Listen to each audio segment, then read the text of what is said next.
광야를 지나며 라는 주제로 사순절 시리즈 설교를 진행하고 있어요. 지난주에 모세의 광야에 대해서 말씀을 김영주 목사님이 나누면서 시작했는데요. 오늘은 하갈의 광야입니다.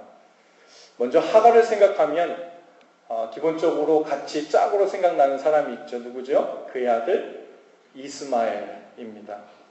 약속의 자녀였던 이삭과는 대조적으로 이스마엘은 언뜻 생각할 때 차라리 태어나지 않았으면 좋았을 사람 아닌가 이렇게 생각하시는 분들도 있을 것입니다. 말하자면 이삭은 하나님의 은혜에 있어서 갑이고 그리고 이스마엘은 을이고 을이라고 표현하기보다는 을도 못한 것처럼 실수로 할 수 없이 태어났으니까 그 인생을 죽지 못해 사는 것처럼 우리가 인식하는 경우도 있죠.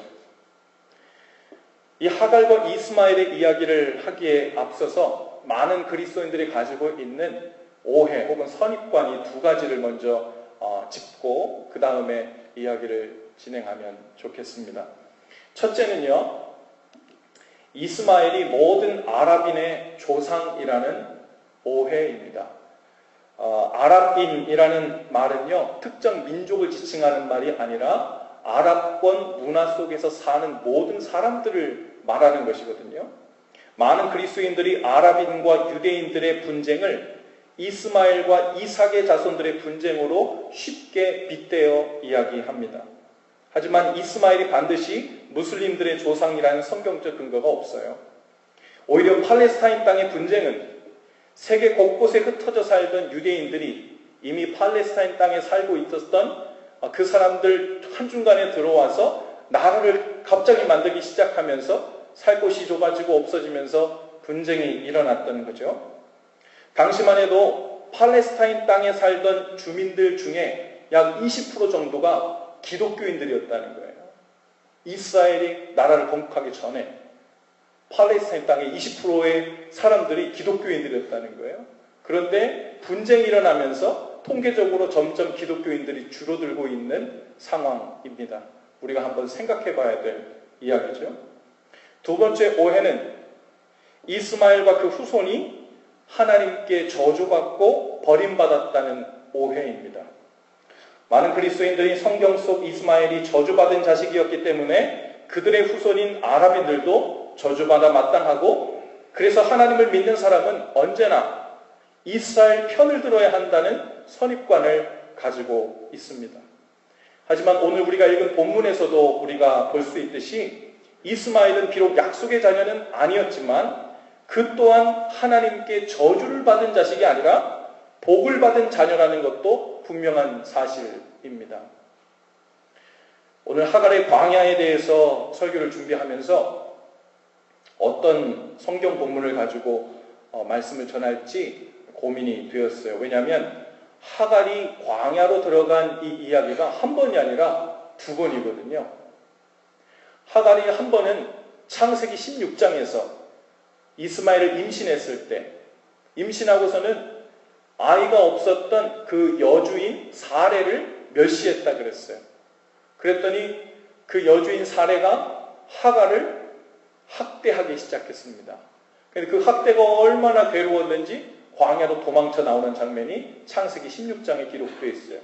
그리고 또 하나 광야로 나오는 장면은 오늘 우리가 읽은 21장 말씀이에요. 21장에서는 그로부터 약 14년 지났어요.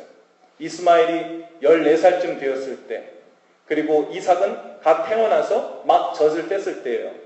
그때 이스마엘이 젖을 막 뗀 이삭을 놀리는 모습을 보고 그 사레가 이스마엘과 그의 어미 하갈을 내쫓은 장면입니다. 그것이 오늘 우리가 읽은 본문 말씀이에요. 그러니까 하갈이 광야로 들어간 것은 총 두 번이죠. 하갈이 광야로 어떻게 들어가게 됐나? 왜 들어가게 됐나? 그리고 그 광야에서 무슨 일이 있었나? 거기서 하나님은 어떤 모습으로 나타나셨고 그 당시 하갈과 이스마엘은 오늘날의 우리의 모습과는 어떻게 연결되는가? 오늘 말씀을 듣는 중에 성령께서 우리 가운데 이 모든 일들을 보이지 않지만 깨닫게 하시고 이해하게 하시고 또 우리의 삶을 통해 주의 말씀이 우리 가운데 들려지는, 적용되는, 또 해석되는 역사가 있게 되기를 바랍니다. 16장에서 보면 아까 말씀드린 대로 아브라함의 아이를 가진 하갈이 여주인 사례를 멸시했다가 심한 학대를 받았다 그랬어요. 그 학대가 얼마나 극심했는지, 두려움이 컸는지 임신한 몸으로 위험한 광야로 도망을 들어갈 정도였습니다. 16장 6절에 보니까 사례가 하갈을 학대하였더니 하갈이 사례 앞에서 도망하였더라 라고 이렇게 기록했어요. 하갈은 아마도 울면서 도망 나왔을 것입니다. 하갈은 사례가 얼마나 미웠을까요? 또 아브라함에게는 얼마나 배신감을 느꼈을까요? 아내 사례에게 아브라함이 이렇게 얘기합니다. 하갈은 당신의 몸종이니까 당신이 보기 좋은 대로 마음대로 해. 쫓아내든 뭘 어떻게 하든. 그랬더니 이제 사례가 맘 놓고 구박을 하고 학대를 하기 시작한 거예요. 그렇게 얘기한, 말하자면 그래도 함께 아이를 갖게 한 남편인데 아브라함이 얼마나 미웠을까요? 그리고 거기에다가 그런 아브라함과 사례가 섬긴다고 하는 그 하나님은 하갈이 보기에 얼마나 야속하고 원망스러운 존재였을까요? 하나님은 늘 아브라함의 편이고 사례의 편이었지 자신의 편은 아니라고 생각했을 것입니다. 하갈은 자신이 버림받고 저주받은 인생이라고 생각했을지 몰라요. 애굽의 여인으로서 자신의 인생을 독립적으로 한번 살지도 못하고 다른 사람의 몸종으로 남의 인생을 위해 살고 있는 자신의 신세가 처량하고 억울했을 것입니다. 남의 자식을 낳아달라는 요구를 받고 임신한 것도 분한데 이제 아브라함과 사례는 마음이 바뀌어서 자신을 더 이상 소중히 여겨주지도 않았습니다. 하갈은 자신뿐만 아니라 뱃속에 있는 아이 또한 버림받고 또 저주받은 똑같은 인생이라고 생각했을지 모릅니다. 어쩌면 사례는 자기가 평생 살면서 내 인생을 생각해보면 생각나는 것이라고는 그저 고통받으며 산 일밖에 기억이 안 날 수 있어요. 덜 고통받았던 때, 더 많이 고통받았던 때, 어쩌면 태어나지 않았으면 더 좋았을 인생일지 모르겠다. 아무도 신경 쓰지 않는 가치 없는 인생이라고 생각했을지 모릅니다. 그런데 하나님께서는 광야로 울면서 도망 들어가고 있는 하갈을 천사를 보내 만나 주십니다. 그리고 다시 집으로 돌아가라고 말씀하시면서 복을 주셨다 했어요. 10절에 보니까 이렇게 기록되어 있습니다. 내가 내 씨를 크게 번성하여 그 수가 많아 셀 수 없게 하리라. 이것은 하나님께서 이삭을 통해 주시는 복과는 별개로 하갈의 자녀도 큰 민족을 이루게 하시겠다는 분명한 복의 말씀이었습니다. 그리고 11절에 아이의 이름을 이스마엘이라고 짓게 하십니다. 아들을 낳으리니 그 이름을 이스마엘이라 하라. 이는 여호와께서 내 고통을 들으셨음이니라. 이스마엘이라는 말의 뜻은 하나님이 들으셨다라는 뜻이에요. 뭘 들었다고요? 하갈의 고통하는 소리를 들었다는 거예요. 하갈은 자신의 이 부르짖음과 억울한 마음, 자신의 상황을 누구도 보지도 않고 듣지도 않고 관심도 없다고 생각했는데 하나님께서 하갈에게 분명히 말씀하십니다. 내 아들을 이스마엘이라고 이름을 지어라. 그리고 그 아이를 볼 때마다 확실히 기억해라. 내가 내 고통의 소리를 들었다. 21장으로 한번 넘어와 보죠. 그 일이 있은 지 14년쯤 지난 후의 이야기입니다.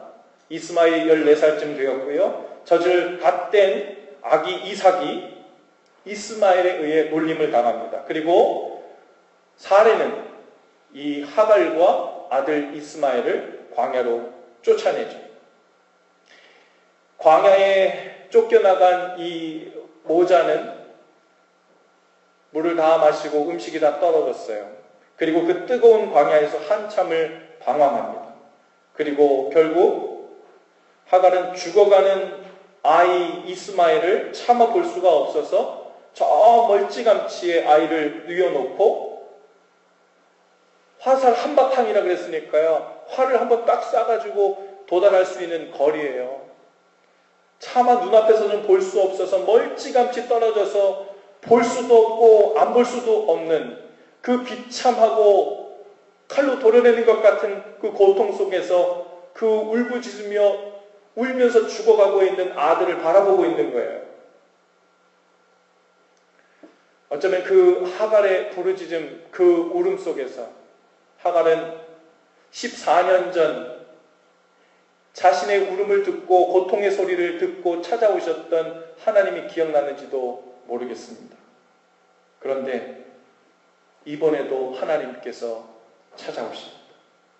14년 전에는 하나님께서 하갈의 고통하는 소리를 들으셨다 그랬는데 이번엔 그 아이 이스마엘의 울부짖는 소리를 들으셨다고 말씀하십니다. 17절입니다. 하나님이 그 어린아이의 소리를 들으셨으므로 이르시되 하갈아 무슨 일이냐 두려워하지 말라. 하나님이 저기 있는 아이의 소리를 들으셨나니 일어나 아이를 내 손으로 붙들라. 그가 큰 민족을 이루게 하리라 하시니라.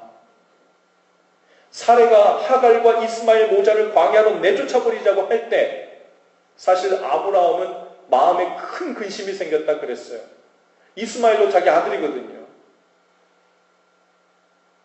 그래서 주춤주춤 어떻게 해야 될지 모르고 있을 때 이상한 하나님의 말씀에 계셨어요. 하나님이 뭐라 그랬냐면 아브라함아 사레가 하자는 대로 해라. 하갈과 이스마엘을 광야로 내쫓으라는 거예요. 너무나도 야속한 하나님의 말씀이 임합니다. 그리고 아브라함은 순종합니다. 그런데 그것은 하나님께서 하갈과 이스마엘을 저주하고 버리셨기 때문에 광야로 쫓아내라는 말씀이 아니었어요. 그러면 하나님께서 죽게 내버려 두셨죠. 찾아오지 않으셨죠. 살 길을 마련해 주지 않으셨죠. 큰 민족을 이루게 하시겠다는 약속의 말씀도 주지 않으셨겠지요.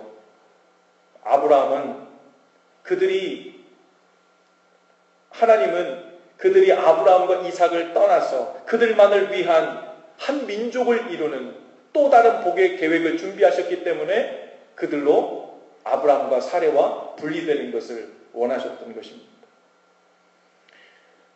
오늘의 하갈은 누구일까요? 오늘 이 땅을 살고 있는 이스마엘들은 누구일까요?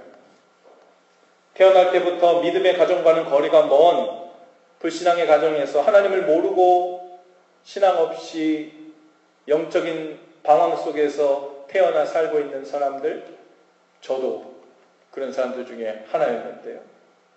그런 사람일 수도 있습니다.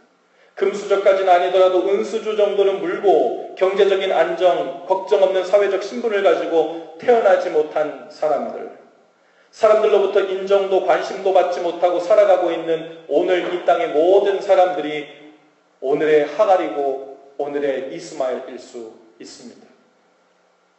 오늘 당장 몸을 눕힐 안전한 보금자리를 걱정해야 되는 사람들, 마치 광야로 쫓겨나 있는 것처럼 다음 달 아파트 렌트비를 걱정하며 하루하루를 근근히 살아가고 있는 사람들, 전쟁과 폭력으로 인해 구석으로 몰려 자기 나라에서 쫓겨나고 자기 가정에서조차 자기 발로 도망 나와 살지 않으면 안 되는 사람들, 그 사람들이 오늘의 하갈이고 이스마엘들일 것입니다.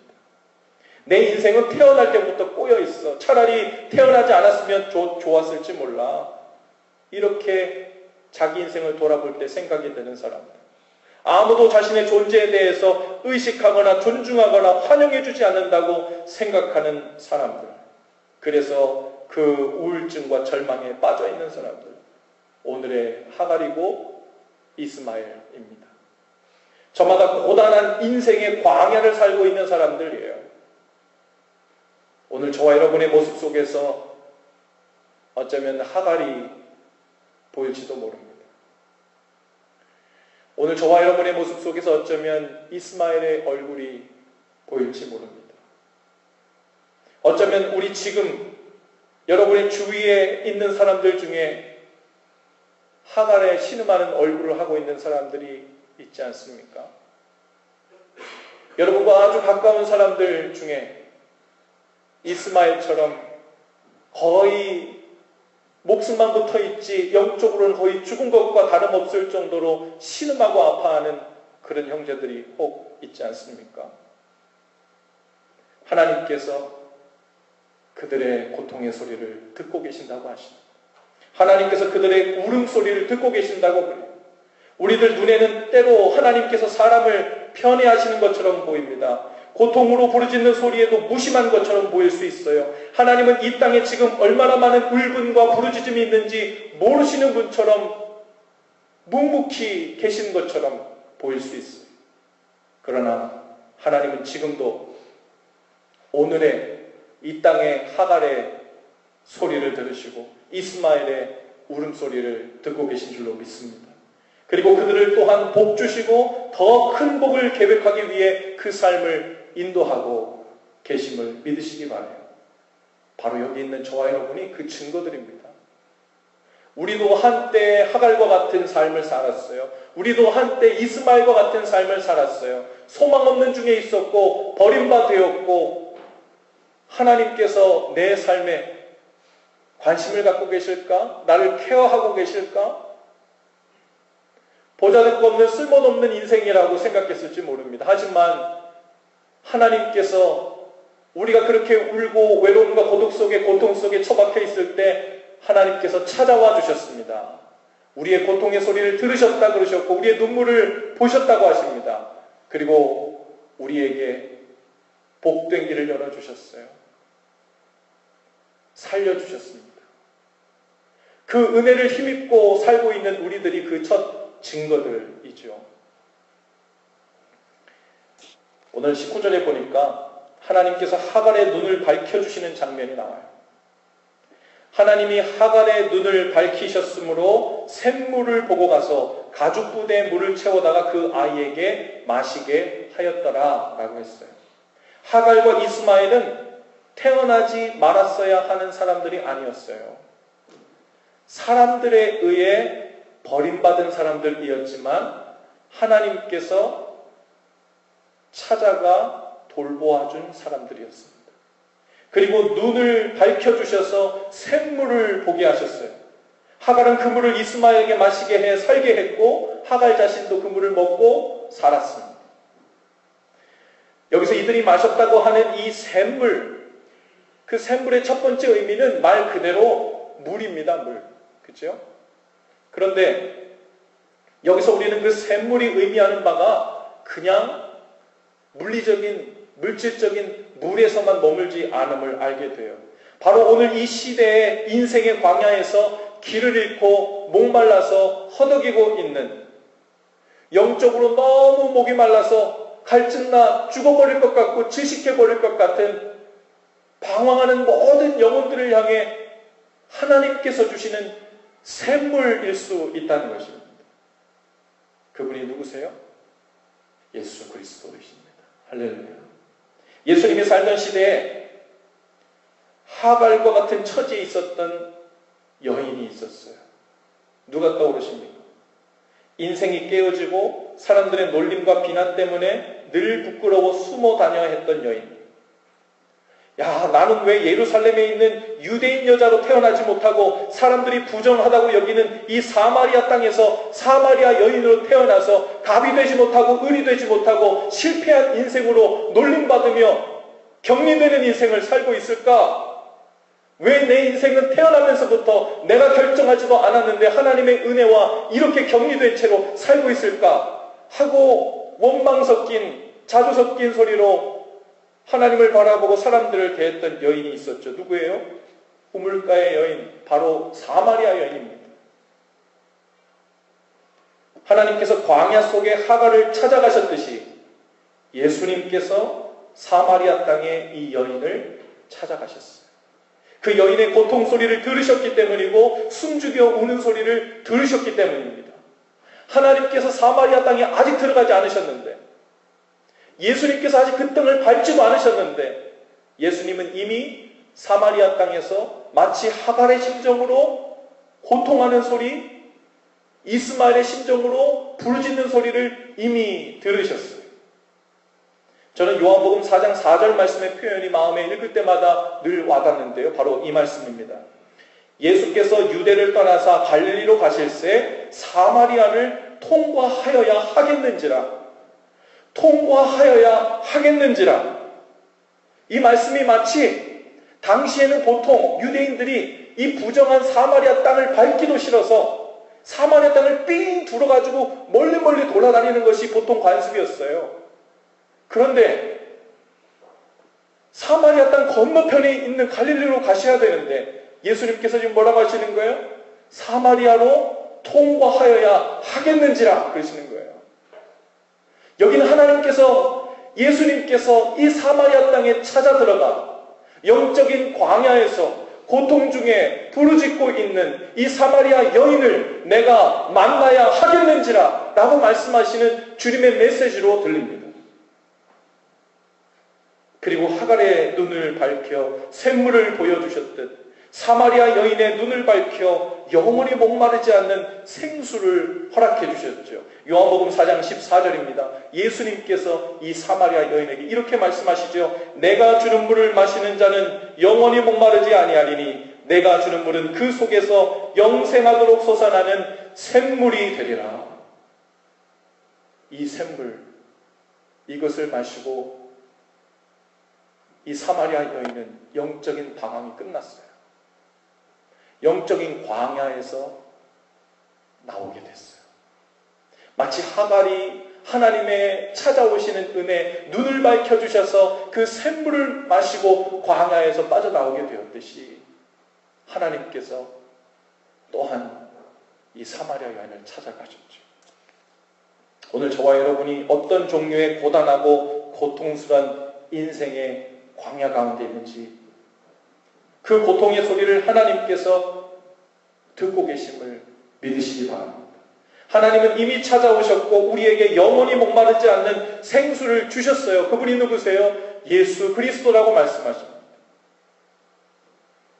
여러분, 우리가 사람에게는 버림받을 수 있어요. 하갈처럼 믿고 의지했던 배우자에게도 버림받을 수 있어요. 드문 일이지만 부모에게도 배신감을 느끼고 버림받을 수 있습니다. 사랑하는 사람에게도 버림받을 수 있어요. 직장에서도 버림받을 수 있고 사회에서도 버림받을 수 있고 심지어 조국도 나를 버릴 수 있습니다. 때로는 같이 신앙생활을 하던 믿었던 형제 자매들도 때로는 우리를 배신하고 버릴 수 있어요. 베드로도 예수님을 버렸는데요. 하지만 사람들은 우리를 버리고 세상은 우리를 버려도 예수님은 우리를 받아주시고 찾아내시고 보호하시고 붙들어주시는 분이심을 믿으시기 바랍니다. 어떤 외지고 깊은 광야 속에 들어가 울고 있어도 주님은 찾아오셔서 살려주시고 돌보아주시는 분이세요. 눈을 밝혀주셔서 예수님이 생수이신 것을 알게 하시고 그분으로 인해 살 길을 열어주십니다. 저 여러분은 이 놀라운 은혜를 입고 영원히 목마르지 않는 샘물을 발견하고 이미 마신 사람들입니다. 하나님은 이제 그런 우리를 하나님의 종으로, 하나님의 사자로, 하나님의 천사로 사명을 맡기셔서 이 땅 오늘날 우리 주위에 있는 하갈들과 이스마엘들에게 보내기를 원하십니다. 광야 같은 고단한 인생길에 주저앉아 어떻게 살아야 할지, 어디로 가야 할지 몰라 방황하고 있는 사람들을 찾아가라고 말씀하십니다. 그리고 그들에게 샘물이 여기 있다고 전하고 생수를 맛보게 하는 사명을 우리에게 맡기셨습니다. 하나님께서 하나님의 천사를 보내 하갈을 만나주셨듯 하나님의 일꾼들인 저와 여러분들을 보내 오늘 우리 주위에 있는 영적인 방황 중에 광야 속에서 헤매고 있는 오늘날의 하갈들과 이스마엘들을 찾아오십니다. 이 땅에 신음하고 고통스러워하고 있는 하갈들과 이스마엘들을 여러분 그들이 누구일지 둘러보실 수 있기를 바라요. 우리 주보를 보면요, 표선 맨 마지막에 보면 이웃사랑란이 있어요. 우리는 이웃사랑을 통해서 예수 사랑을 또한 고백하는 4가지 사역 방향 중에 하나인데요. 이 안에 올 한 해 우리 교회가 전심으로 함께 섬기고 사랑하기로 정한 12기관 장소가 있습니다. 우리 교회 이웃사랑 사역으로 동역하고 있는 샘물의 집이라는 곳이 있어요. 여기는요, 가정폭력으로 혹은 사고로 갑자기 갈 곳 없이 위기에 처한 아시안 여성들을 보호하고 살 길을 열어주고 또 직업을 훈련시켜주는 그런 사역을 하는 이웃교회에서 하고 있는 사역입니다. 우리는 그 일을 함께 동역하고 있죠. 여러분, 이 샘물의 집 사역이 이곳에 있는 사람들이 오늘날의 하갈이지 누구이겠어요? 오늘날의 광야로 쫓긴 사람들, 갈 곳 없어 울부짖으며 살 길을 구하고 있는 바로 하갈들이 이곳에 있습니다. 또 자기 나라에서 도망치고 가족에게서 떠나온 북한 청년들을 섬기는 에녹 사역을 통해 오늘날의 이스마엘들을 우리는 섬기고 있는 겁니다. 집을 잃고 헤매 있는 노숙인들, 배고픔에 허덕이는 이들을 섬기는 Feed My Starving Children, 이 사역을 위해서도 우리는 이스마엘들을 섬기고 있는 거예요. 이미 오늘의 하갈들과 이스마엘들은 우리 눈에 보이는 아주 가까운 곳에 있습니다. 하나님, 제가 오늘날의 하갈과 이스마엘들을 찾아 그들에게 물을 나누어 주고 음식을 나누어 주고 도움의 손길을 주고 싶은데 제 눈에는 영 띄지가 않아요. 그렇지 않아요. 우리 눈앞에, 우리 코앞에 이미 수도 없이 인생의 광야에서 방황하고 있는 하갈들이 그리고 이스마엘들이 있습니다. 그리고 하나님은 우리를 통해 그들을 만나기를 원하십니다. 우리를 하나님의 천사로, 우리를 하나님의 사자로 보내시길 원하시죠. 여러분, 이제는 우리 보는 눈이 열려질 수 있기를 바라요. 보냄받은 우리가 순종하는 일만 남았습니다. 우리 손에 이미 들려주신 물 가죽 부대를 가지고 가서 나눠 마시게 하는 일, 우리 손에 넘치는 양으로 쥐어주신 음식들을 가지고 가서 나눠주는 일, 그것이 먼저 은혜를 입은 하갈들인 우리, 먼저 복과 구원을 얻은 이스마엘들인 우리가 먼저 마땅히 감당해야 할 일인 줄로 믿습니다. 어떤 분들은 열심히 감당하고 있는 줄 압니다. 또 어떤 분들은 기도 중에 계신 분들도 있는 줄도 알아요. 하지만 여러분, 작든 크든 하나님께서 우리에게 맡겨주신 오늘날 내 주변에 연결된 그 하갈들과 이스마엘들을 아주 작은 단계에서부터라도 정기적으로 그들을 찾아가 돕고 하는 일들을 함께 시작할 수 있으면 좋겠습니다. 일주일에 내가 점심값 한 번 아낀다 생각해요. 일주일에 10불을 할 수도 있어요. 한 달에 10불도 좋아요. 시작하는 거예요. 하나님께서 나에게 주신 음성이라고 믿고 시작하면요, 그 믿음의 결단을 통해서 우리의 믿음은요 얼마나 성장하는지 몰라요. 말씀을 많이 듣는 게 중요합니다. 말씀에 많이 노출되는 게 중요해요. 하지만 그것보다 더 중요한 것은 말씀 한마디에 순종하는 것입니다. 순종하는 것만큼 나의 믿음의 분량이 되는 거예요. 성경에 그렇게 얘기하잖아요. 아무리 거대하게 대단하게 말하자면 우리 로마서 성경 쓰기를 40번을 썼어요. 40번을 써가지고 이렇게 높이 쌓아놨어요. 그런데 그 말을 듣고 순종하지 아니하면 마치 뭐와 같대요? 모래 위에 지은 성과 같으니 바람이 불고 창수가 나매 다 쓸려나가고 아무것도 남지 않는 허울뿐인 믿음일 뿐이라는 거예요. 그런데 내 말을 듣고 순종하는 자는 마치 반석 위에 세운 집과 같으니 창수가 나고 바람이 불어도 거뜬하게 서 있는 거예요. 우리가 오랫동안 신앙생활을 합니다. 좋은 이야기도 많이 들었고요. 성경 공부도 많이 하고 제자훈련도 많이 했을지 몰라요. 대단하다고 생각하는 그런 설교자들, 유명하다고 생각하는 설교도 많이 들었을지 몰라요. 우리가 더 좋은 설교를 못 들어서가 아니에요. 더 기발한 아이디어의 성경 해석을 못 들어서가 아니에요. 덜 감동을 받아서가 아니에요. 더 큰 성령의 은사를 받지 못해서가 아니에요. 순종의 결단이 부족해서입니다. 하나님이 나에게 주신 말씀에 대한 순종의 결단의 수준이 우리의 믿음의 수준이에요. 오늘 하나님께서 여러분에게 어떤 모양으로 마음을 주시든지 하나님이 우리에게 허락하신 그 하갈들, 이스마엘들에게 하나님의 사자 이름으로, 하나님께서 보내신 천사 이름으로 찾아가셔서 하나님의 손과 발로 그 일들을 함께 감당하시는 저 여러분들 되시기를 바랍니다. 여기 보면 올해에는 이웃사랑팀에서 우리가 직접 가서 함께 섬기는 일들 중에 노숙자 섬김도 있어요. 이제 이웃사랑팀에서 날짜를 정하고 플랜을 정하고 방법을 정할 것입니다. 요양원 봉사가 있어요. 요양원 봉사에도 외롭고 고통 중에 마치 광야 중에 이야기할 사람 하나 없이 있는 어른분들이 계시죠. 가서 손 한번 잡고 눈빛 한번 맞춰드리고 그분의 하시는 말씀을 들어드리는 것만으로도 우리는 오늘날의 하갈, 이스마엘들을 섬기고 무릎을 일으키는 일들을 하는 것입니다. 여러분, 이웃사랑팀을 통해서 하나님께서 주시는 이런 다양한 방법으로 적극 참여하시는 일, 그리고 할 수 있는 만큼 함께 동참하시는 일, 이것은요 자선하는 게 아니에요. 하나님이 우리의 주신 것을 가지고 이 정도는 없어도 돼, 이런 거면 하나님이 우리에게 말씀하실 거예요. 그런 건 나도 없어도 돼, 그럴지도 몰라요.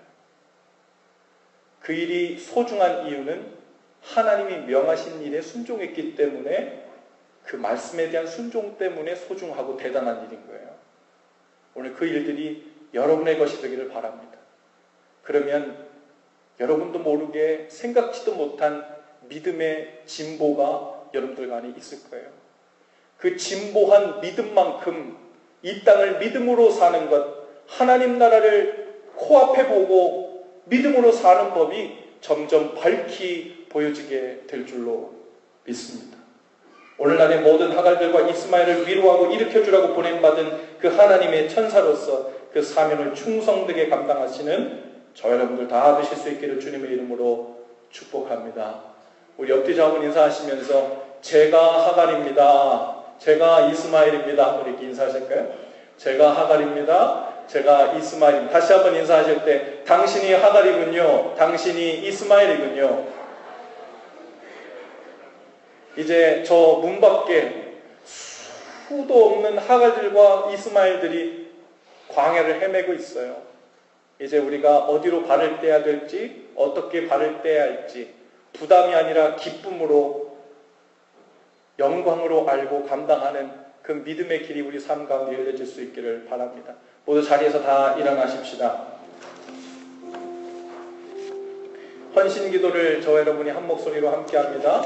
여러분 주보 안에 있는 설교 노트에도 있고요, 앞에 스크린에도 함께 나옵니다. 주신 말씀을 기억하면서 우리 함께 기도하죠. 주님, 우리의 고통하는 소리와 울음소리를 들으시고 찾아와 주셔서 감사합니다. 눈을 열어 샘물을 보게 하시고 영원히 목마르지 않는 생수를 마시며 살 수 있게 하시니 감사합니다. 이제 우리를 주님의 천사로 보내시옵소서. 이 땅에 신음하는 하갈들에게로, 죽어가는 이스마엘들에게로 보내시옵소서. 그들도 우리처럼 주님이 주시는 하늘 양식을 먹고 마심으로 복된 삶을 살게 하시고 하나님 나라를 살게 하옵소서. 예수님 이름으로 기도합니다. 아멘. 우리를 광야 가운데로 지나게 하신 이유, 하나님이 야속해 보이지만 사실 하나님을 붙들고 살 때에만 천국이 경험되고 참되게 사는 것임을 가르치시기 위함입니다. 진짜를 붙들게 하기 위해서 광야로 인도하시는 하나님 그 은혜를 기억하면서 오늘 이 찬양을 주님 앞에 올려드리십시다. 왜 나를 깊은 어둠 속에 홀로 두시는지, 어두운 밤은 왜 그리 길었는지, 나를 고독하게, 나를 낮아지게, 세상 어디도 기댈 곳이 없 얻게 하셨네.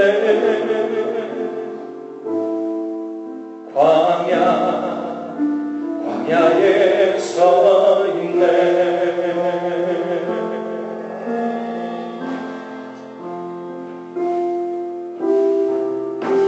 주님만 내 도움이 되시고 주님만 내 빛이 되시는 주님만 내 친구 되시는 광야. 주님 손 놓고는 단 하루도 살 수 없는 곳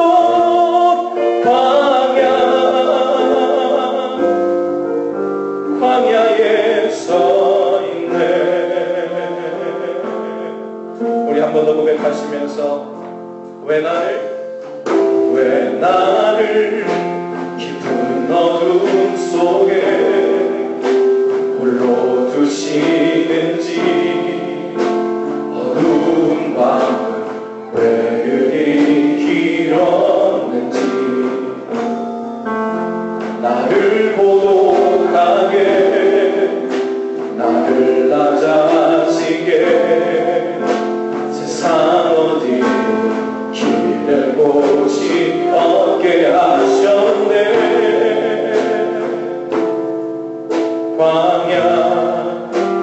광야에 서 있네.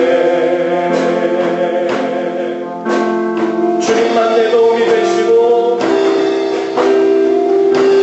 주님만 내 도움이 되시고 주님만 내 빛이 되시는 주님만 내 친구 되시는 광야. 주님 손 놓고는 단 하루도 살 수 없는 곳 광야. 주님만 내 도움이 되시고 주님만 내 빛이 되시는 주님만 내 친구 되시는 광야. 주님 손 놓고는 단 하루도 살 수 없는 곳 광야. 주님만 내 도움이 되시고 주님만 내 빛이 되시는 주님만 내 친구 되시는 광야. 주님 손 놓고는 단 하루도 살 수 없는 곳 광야. 주님만 내 도움이 되시고 주님만 내 빛이 되시는 주님만 내 친구 되시는 광야. 주님 손 놓고는 단 하루도 살 수 없는 곳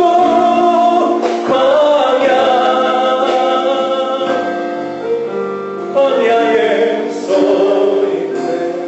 오늘 주신 말씀을 기억하면서 우리 하나님께 각자 기도하러 나가는 시간을 좀 가집시다.